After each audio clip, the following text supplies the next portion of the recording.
Hello and welcome to SAP S four HANA and user training.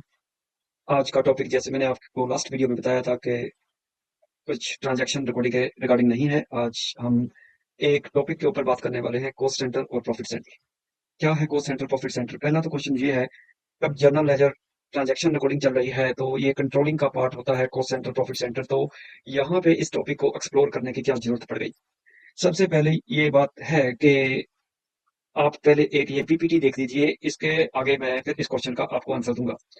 तो पहले मैंने आपको जो ऑर्गेनाइजेशनल स्ट्रक्चर दिखाया था वो बहुत सिंपल था।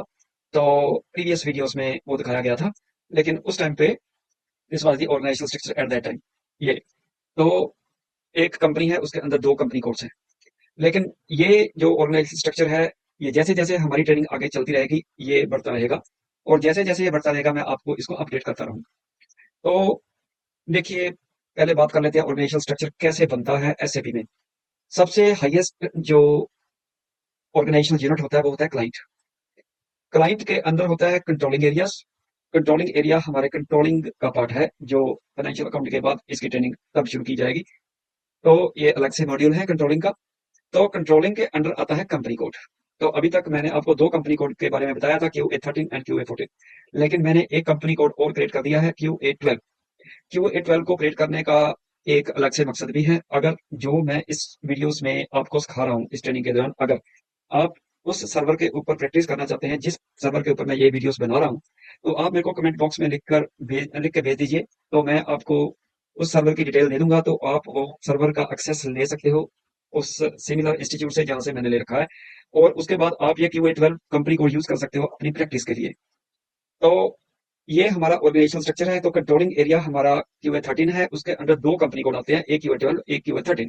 तो जैसे आपको पता है कि QA14 जो है हमारा न्यूजीलैंड का कंपनी कोड है, और इसके लिए अलग से कंट्रोलिंग एरिया है QA14।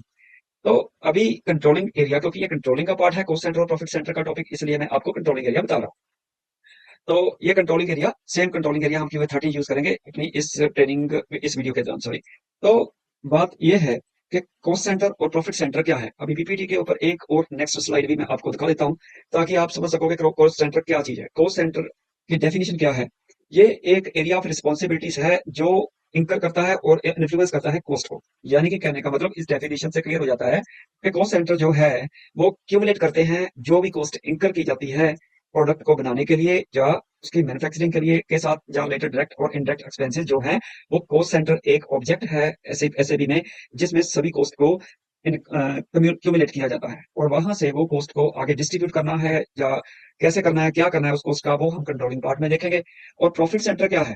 प्रॉफिट सेंटर एक management oriented oriented organisational unit है, और ये इंटरनल कंट्रोल के काम आता है या फिर रिपोर्टिंग के काम आता है। रिपोर्टिंग क्या है? देखिए, IFRS जो है उसमें एक सेगमेंट रिपोर्टिंग का बहुत बड़ा टॉपिक रहता है, क्योंकि जो लिस्टेड कंपनी होती हैं उनको सेगमेंट रिपोर्टिंग करनी पड़ती है। तो सेगमेंट रिपोर्टिंग जो के लिए उसके लिए ये प्रॉफिट सेंटर अकाउंटिंग यूज की जाती है एसएबी में।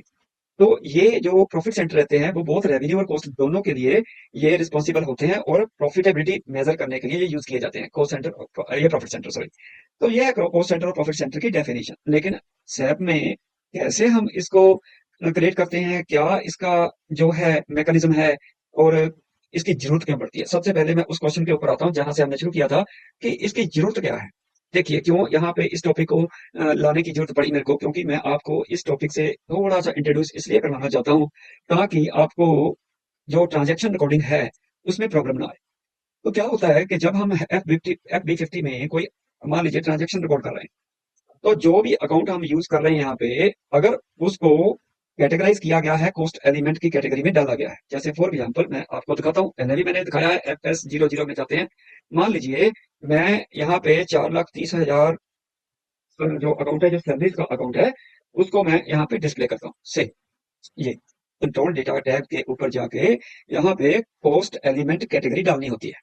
तो जब भी किसी अकाउंट में कॉस्ट एलिमेंट कैटेगरी हम डालते हैं और उस अकाउंट को यहाँ पे हम यूज करते हैं अपनी GL पोस्टिंग के लिए, कोई भी अकाउंट हो, सैलरी जस्ट एन एग्जांपल, कोई भी अकाउंट हो जिस अकाउंट में कॉस्ट एलिमेंट कैटेगरी है, और कॉस्ट एलिमेंट कैटेगरी किस अकाउंट में होगी, वो जो ये प्राइमरी कॉस्ट, और इसके अंडर ये P&L अकाउंट टाइप का जो सिलेक्शन रहेगा। तो उसमें हमें कंट्रोल डाटा में कोस्ट एलिमेंट कैटेगरी सिलेक्ट करनी ही पड़ेगी। तो जब वो कोस्ट एलिमेंट कैटेगरी सिलेक्ट किया हुआ अकाउंट हम यहाँ पे जनरल डॉक्यूमेंट एंट्री में डालेंगे, तो हमें यहाँ पे इस साइड पे इस लाइन आइटम में ये कोस्ट सेंटर हमें डालना पड़ेगा। क्योंकि जब तक आप उस अकाउंट में जिसमें कोस्ट एलिमेंट कैटेगरी है उसमें कोस्ट सेंटर आप नहीं डालोगे, तब तक ये आपको जनरल लेजर जो डॉक्यूमेंट है वो पोस्ट नहीं करने देगा। तो इसलिए ये टॉपिक यहाँ पे एक्सप्लोर करना बहुत जरूरी हो जाता है कि आपको मैं बता दूं कोस्ट सेंटर और प्रॉफिट सेंटर का मतलब क्या है। तो ये तो हो गया इसकी जरूरत क्यों पड़ती है, क्यों यहाँ पे जरूरत है। जब भी कोई अकाउंट हमें यूज करना है जिसमें कोस्ट एलिमेंट कैटेगरी है वहां पे कोस्ट सेंटर डालना पड़ेगा। तो इस लाइन आइटम के अंडर जैसे ही मैं कोस्ट सेंटर डालता हूं, तो वहां पे एक और ऑब्जेक्ट यहाँ पे ऑटोमेटिकली यहाँ पे डल जाएगा, वो है प्रॉफिट सेंटर। तो जैसे ही वो प्रॉफिट सेंटर आएगा तो एक और यहाँ पे एक ऑब्जेक्ट आ जाएगा और वो होगा सेगमेंट। तो सेगमेंट आ जाएगा। ये क्यों कैसे आता है इसको मैं थोड़ा सा आपको बताना चाहता हूँ कि कोस्ट सेंटर क्रिएट कैसे किया जाता है, तो उसका मतलब क्या होता है। तो वो एक मैं अलग से स्क्रीन खोल लेता हूँ, उसके ऊपर जाते हैं। सो सबसे पहले मैं OKEON ये ट्रांजेक्शन कोड यूज करता हूँ। ये वैसे ट्रांजेक्शन कोड मैंने यहाँ पे भी लिख दिया है, यहाँ पे पीपीटी में। तो इसको जैसे मैं एंटर करूंगा तो यहाँ पे मेरे को ये स्टैंडर्ड हायरार्की आ जाएगी हमारी। इसको मैं डिटेल एरिया में एक्सपेंड कर लेता हूँ। यहाँ पे ये हमारी स्टैंडर्ड हायरार्की आ जाएगी। इसके अंडर जो हमने इस ग्रुप के अंडर जो कोस्ट सेंटर क्रिएट कर रखे हैं उसकी पूरी डिटेल आ जाएगी। जैसे फॉर एग्जांपल दो ग्रुप हैं, एक विक्टोरिया का एक न्यू साउथ वेल्स का। विक्टोरिया के ग्रुप के अंदर 3 कोस्ट सेंटर क्रिएट हो रखे हैं, QCCB_01, 02, 03। तो ऐसे ही एक न्यू साउथ वेल्स की जो कंपनी है QF12, उसका एक ग्रुप अलग से क्रिएट कर रखा है, उसके अंडर भी 3 ये अलग से कोस्ट सेंटर क्रिएट कर रखे हैं।